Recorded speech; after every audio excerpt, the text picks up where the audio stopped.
Hello, family. James Sankey. Early morning, August the 7th, 2020. All right, I was searching through YouTube here and come up on another video. This guy's name is xsited, I believe. XITED.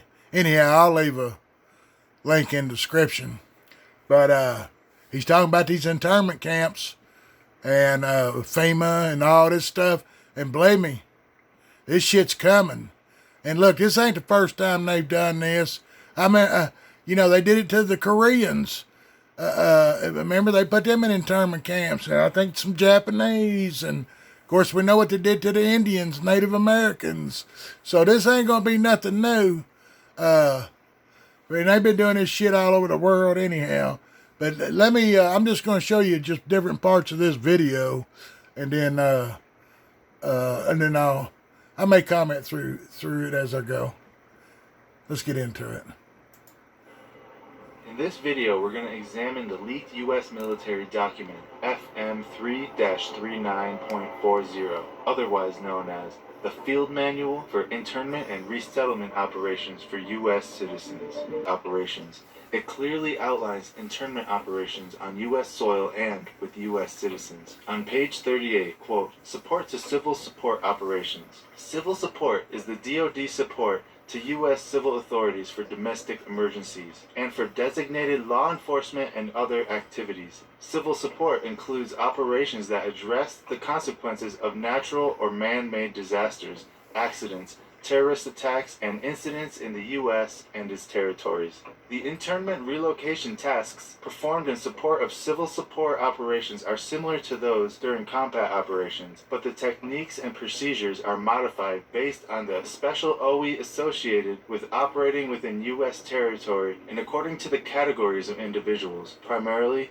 DCs. In this document, DC stands for Dislocated Civilian. To be housed in internment relocation facilities. During long-term internment relocation operations, state and federal agencies will operate within and around internment relocation facilities within the scope of their capabilities and identified role. Military police commanders must closely coordinate and synchronize their efforts with them, especially in cases where civil authority and capabilities have broken down or been destroyed. 23. Agencies concerned with internment and resettlement. External government involvement in IR missions, and IR means internment and resettlement, is a fact of life for military police organizations. Some government and government-sponsored entities that may be involved in IR missions include international agencies, the United Nations, International Committee of the Red Cross, International Organization of Migration, U.S. agencies, local U.S. Embassy, Department of Homeland Security, Immigration and Customs Enforcement, and the Federal Emergency Management Agency, otherwise known as FEMA. Now, let's move on to page 84, where it talks about medical support.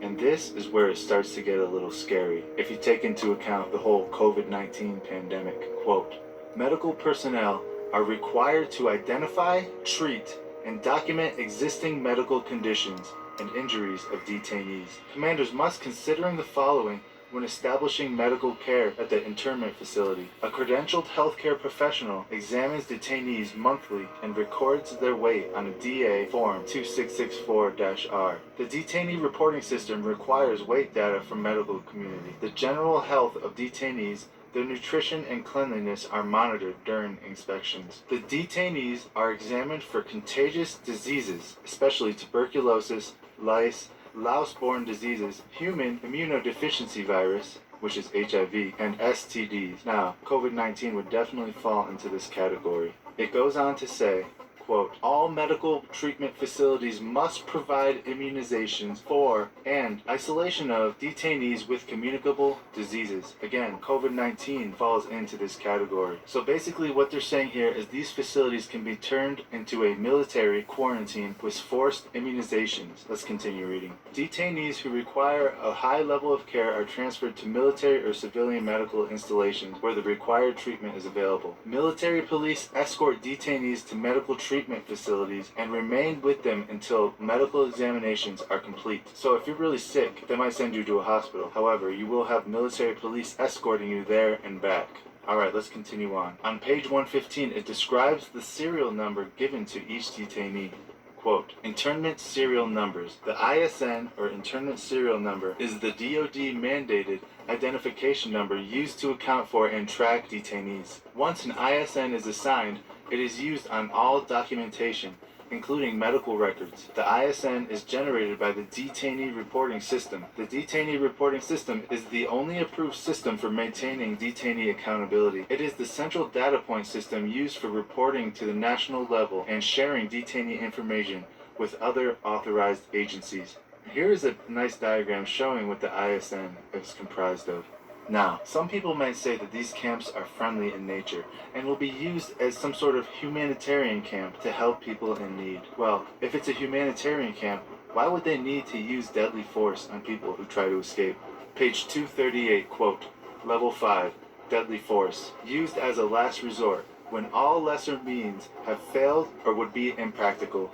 Used to prevent death or serious injury to self or others, to prevent the theft, damage, or destruction of resources vital to national security or dangerous to other, or, and here is the big one, to terminate an active escape attempt. So basically, deadly force is authorized to stop an escape attempt. Well, I guess this is similar to what Hitler did, isn't it? Well, and people gonna fall for it too, just like they did back then. And it's just all part of this beast system, the New World Order, and they're gonna call us down to 500 million. They done told us in the Georgia Guidestones, and this is how they're gonna do it. They can't kill us all at one time, and of course they want to re-educate a few because they want a few people left here so they can mess with them and mess with their kids. But y'all notice they talked about the UN going to be a part of this, so there you go, them blue helmets. So this will be a good time for you folks you sinners out there, y'all better wake up. Your family may need you, and you better wake up and be a part of something instead of apart from. You've been apart from all your life. Stand up for once. Because if you don't, well, you see where you're going to wind up. And I don't think anybody is going to like this deal very much. I know I wouldn't. Anyhow, please stop sinning. Repent. Turn back to the Most High God. Only. Him only. And no one else.